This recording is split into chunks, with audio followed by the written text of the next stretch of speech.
This vision is not just about Israel in ancient times. It speaks to all God's people. It is a reminder that no matter how far one has fallen or how impossible a situation may seem, God's sovereignty and faithfulness will bring restoration.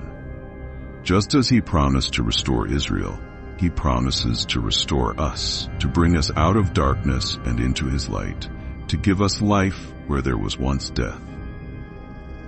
The valley of dry bones becomes a powerful image of God's ultimate plan for His people, a future of hope, healing, and divine renewal. Through this vision, Ezekiel reveals not only God's supreme power over life, but also His eternal commitment to His people. His sovereignty is matched only by His faithfulness, which endures forever. Hope and despair. The story of the dry bones speaks powerfully to anyone who feels spiritually dead or hopeless.